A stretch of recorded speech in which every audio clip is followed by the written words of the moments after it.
to Kicking It with Sensei, and today we're joined by Sensei Keith from Brooklyn, New York. You're very welcome, Sensei. Thank you for having me. It's a pleasure. I'm honored to be here. Excellent. And if you'd just like to give the audience a little bit of background into your martial arts. Yeah, so my school's name is Tobatori no Kurai Jujitsu, TNK to keep it simple. And it focuses primarily on all forms of jujitsu, ninjutsu, nimpo, kogaru ninjutsu, some Shotokan karate, and boxing. And there's a couple other things in there, some Muay Thai techniques, but they're just, I don't have any formal training in those. So, it's officially next year will be 10 years of the system, but I've been teaching for much longer than that. I have almost 30 years of doing jujitsu. It also comprises of Sanuka's-ryu jiu-jitsu. So it's my current teacher, Soke Hassan Khalik, and it's international Sanuka's-ryu jiu-jitsu because he's taught like in Egypt and a couple other places. So he has schools all over the world. But that's primarily what you could think of it as like urban combat.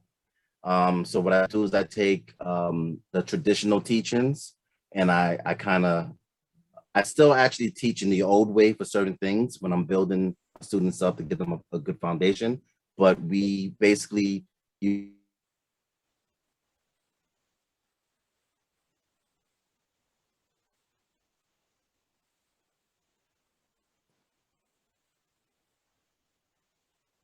Still there.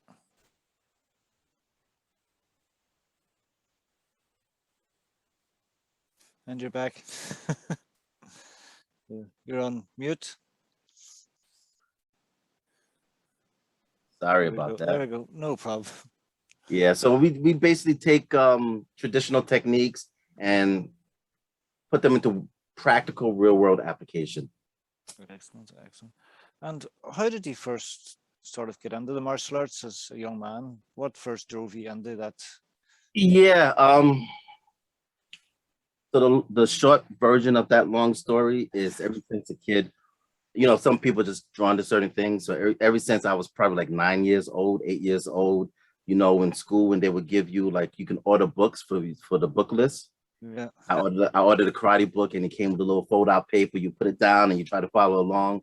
But my formal training started in my teenage years. And what happened was I had given up football. I had like 2 football scholarships to Division I schools, full ride, but I wanted to be a biologist. I always wanted to be a scientist, came this close. I'm into computers now, but I came this close to being like an actual biologist. And I ended up at Long Island University, Southampton, because at that time it was ranked 3rd in the nation for marine science. Yeah. Giving up football, there was like a gaping hole in my spirit.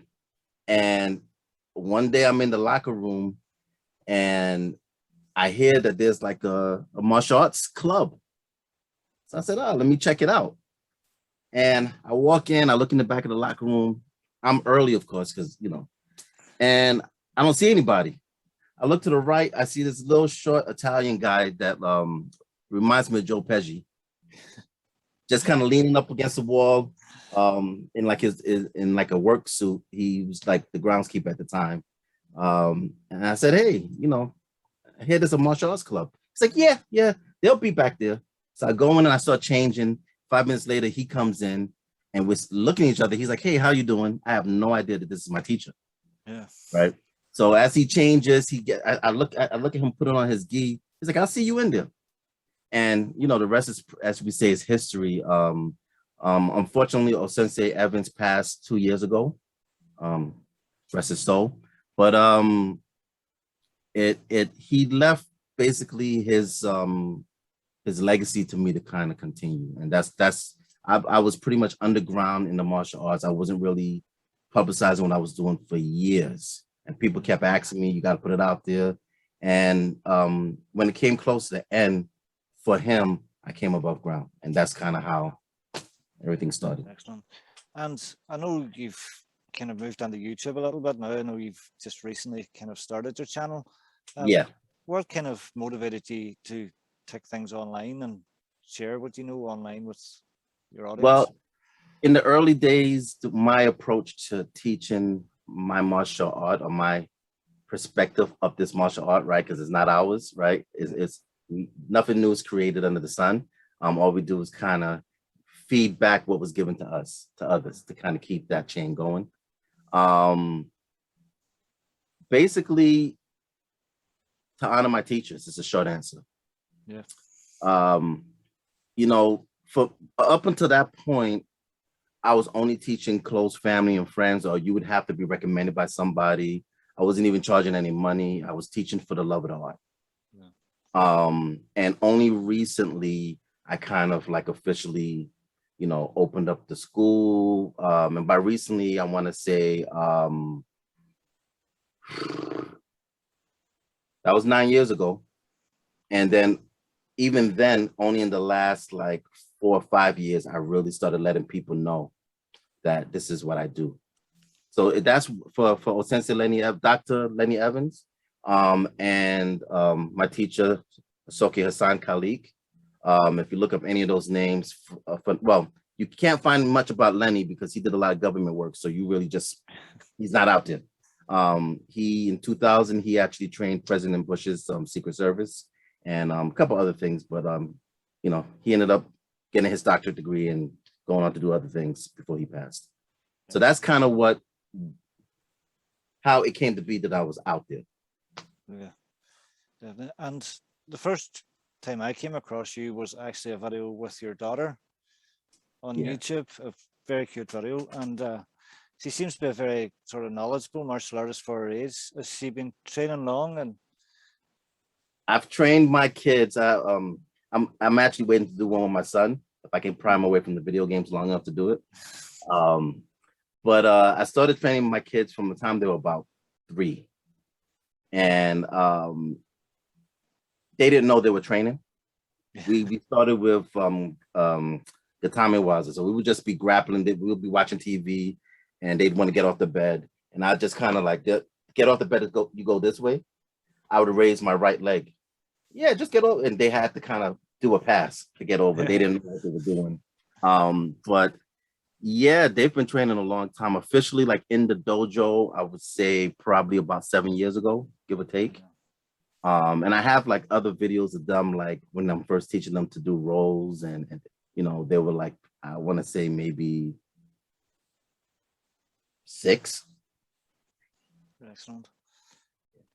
And are you hoping that your kids follow in your footsteps and actually go on and become instructors? Or I think every martial artist, every parent hopes that their children follow in some aspect of you know, what they laid out before them. I really hope so, but my approach to training them has always been, if you don't want to do it, don't do it. So they've been they're only yellow belts because they've been white belts for like years and years and years, and I just refuse to take them to that next level unless they put in the work. Yeah. So, but in that they get a valuable lesson. It's really not about the rank. It's about, can you make it home safe? Yeah. And as my daughter's about to turn 14, and my son will be 13 in like 6 months, but she's in high school now. From the time they went to middle school, I kind of said, okay, you guys have had some breaks. We're gonna actually get you back training more consistently because you're at the age where you're gonna start to maybe need some of this stuff. And you know, survival is a mindset. It's not really about who's stronger, it's about who's smarter. Yeah. So definitely. I have a daughter now she just turned 16 in April past, and she's been training same since she was about 2 or 3, just playing around the house. Yeah. And I remember she sort of formally started training when she was about 8. I remember when she was about 14, something just clicked in her head that she remembered all that stuff prior. Yeah. Kind of everything started to make sense, and kind of overnight just got very skilled when she started to put everything together, kind of thing. But it's great to see the children kind of progress, and it's amazing to see. And you know what's interesting? Seeing their aptitudes, right? yeah, Because my daughter has more raw natural talent than my son. I remember when she was like 3, I'm sitting down and she ran up and she was like, Daddy, look, watch. And she leaped up in the air and landed on my thigh, just standing balancing.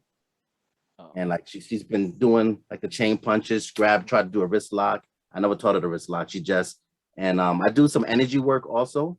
yeah, She has an aptitude for the energy work.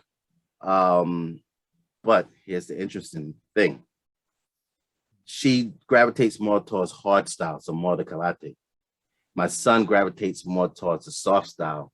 He flows better. So they have their own styles. And what I do is I give them what they're good at. Then I have them work with each other and let them kind of train each other a little bit. So like in Sanukasru, we say each one teach one. So it doesn't matter your rank. When I walk in, I can go and learn from a white belt. That's okay. It's not about egos. excellent. I love that. Each one teach one.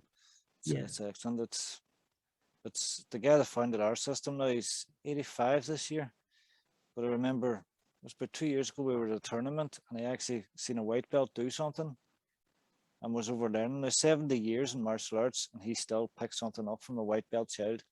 It was unbelievable to see. But you've trained in a lot of systems over the years, and is there any system out there that you haven't tried that you'd like to venture into and kind of get a bit more training in? That's a very good question. I like to say that I'm a lifelong student. So anything I come across, I know that there's an opportunity to learn from it. One of my regrets is that I didn't get to train because I do a lot of sword work as well. And that stuff is like on my IG. I haven't done any videos with my Iaido or my Bato Jutsu yet for the YouTube channel. But Grandmaster Rico Guy, he passed last year or this year, last year. I'm sad that I never got the opportunity to train with him. But my approach has always been, I'm open to everything and I can take what works for me and blend it with what I do. Jiu-Jitsu is my life. And, you know, other than some differences, Jiu-Jitsu and the Nimpo overlaps a lot. I tried capoeira a little bit for a little while. It wasn't for me. It's a great workout on the lower back. And a friend invited me and I went a couple of times and the friend that invited me would disappear halfway through. I'm like, you invited me, what's going on? Oh, I'm lifting weights. So I just stopped going. But no, I wouldn't say there's anything in particular. What I do is my next evolution really is to get deeper into firearms training. I have some training, but as far as archery, improvised weaponry, knives, spoons, whatever, the Joe, I've nunchaku, I'm fairly comfortable with just about all of them. So firearms is the next thing that I really want to know inside and out. So I'm working towards that. But there's a saying, no naku no maku, every connection is a good connection. And every time I come across something, my thing is, and matter of fact, let me just show you this very quickly. I don't know if it'll come across okay, but this is the saying that we have in my school. I put it on the back of my shirts. The truth is universal. Use martial science to make it home safe. But what I mean by the truth is universal, when you look at all the different styles, the base root principles will be found in all of them, right? So we're more the same than we are different. And I find that same thing in life. Find the commonality and appreciate the differences, rather than saying, oh, well, that wouldn't really work for me, or I don't know about that. I don't understand it yet. That's interesting, but I see how that overlaps with something that we do. And to have that type of open mind, I think, is a thing that makes you stronger. So yeah, that's, you know. Excellent. It's something I've noticed myself too. Now I've done think I've interviewed over 100 martial artists now from around the world, and every style you can think of, from Hawaiian martial arts to Sri Lankan and everything in between. Right. But the similarities are far outweighing the differences. It's unbelievable now. Yeah. And what advice would you give someone start out in martial arts?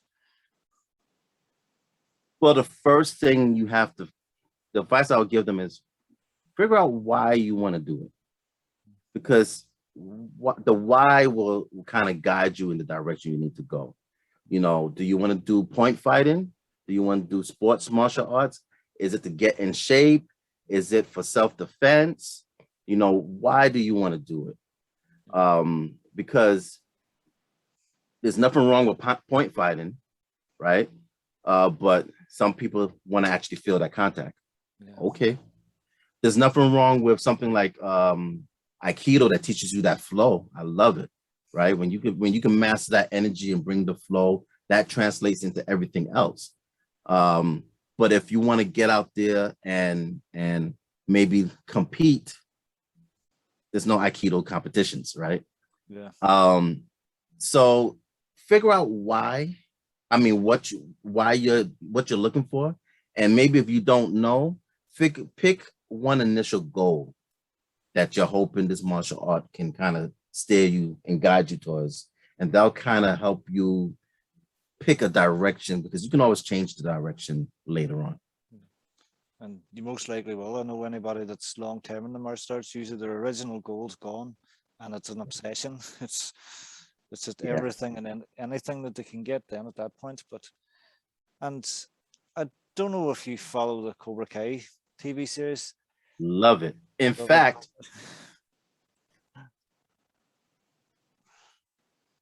my wife, I don't know if it's Leah, signed autograph, but yeah.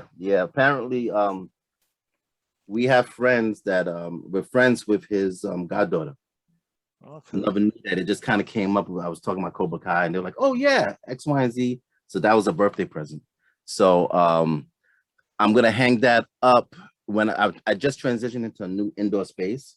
Yeah. So once we're fully in there, that's one of the things I'm gonna hang up. Very excellent. Very cool thing to have now. And everybody I have on, I usually would ask them, would you be more of a Cobra Kai or Miyagi-Do? That's a great question. Yeah. We talking original Cobra Kai or the new Cobra Kai or the revision of the new Cobra Kai? That's where it gets tricky. We'll stick with the new Cobra Kai. Okay.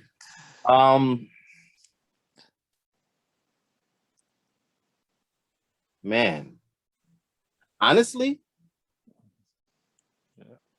when I started my journey, I was more of Miyagi-Do. As I progressed, I'm kind of somewhere of a hybrid of the new Cobra Kai, and I'll explain it this way.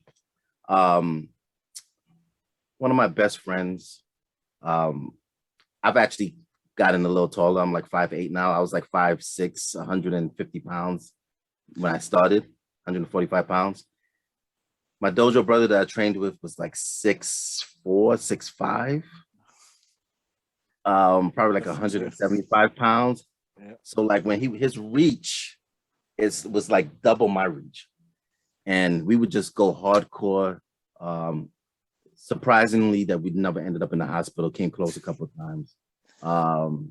And for my first belt test, I thought I was going for yellow belt, but I ended up my teacher ended up skipping me to green. It was comprised of a couple of things, but one of the things was I had to get the mono position on my friend.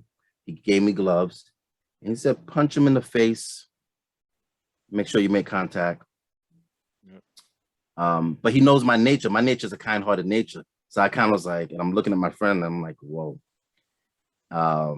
He was like, and if it looks like you're not really doing it, you fail automatically. So I just started wailing on him. And we were doing the groundwork at the time. Ideally, you shouldn't really get hit. Yeah. I caught him once, It grazed off the top of his head. No one really got hurt. He didn't get caught smacked right in the face. But, it was a different time also, right? That was like 30 years ago. You can't train necessarily like that today. Yes. But the point is, over the years, the way it was explained to me, it's more humane if someone attacks you to maybe break a leg and an arm, or both legs, or break two, whatever you're breaking, break two, because some people can still come after you, because the objective is to get home safe. And rather with some other arts, or if you didn't train and you just kind of maybe, I don't know, picked up a shovel and whacked them in the head to get away, rather than give somebody brain damage, you put them in a hospital with a cast for like 6 to 8 weeks. The bone heals, but they have control of their cognitive abilities, and that's a mercy. Yeah. So that sounds a little Cobra Kai-ish, right? But my true nature is really a peaceful one. So Lenny had to kind of train that into me. And the reason they call me Blackhawk is, well, one of the reasons is I kind of I have a really good vision for seeing things that's not really apparent. Yeah. And I don't really bother anybody, but when I have to strike, I can strike. Yeah, excellent. So I don't know if I answered your question. Yeah, definitely.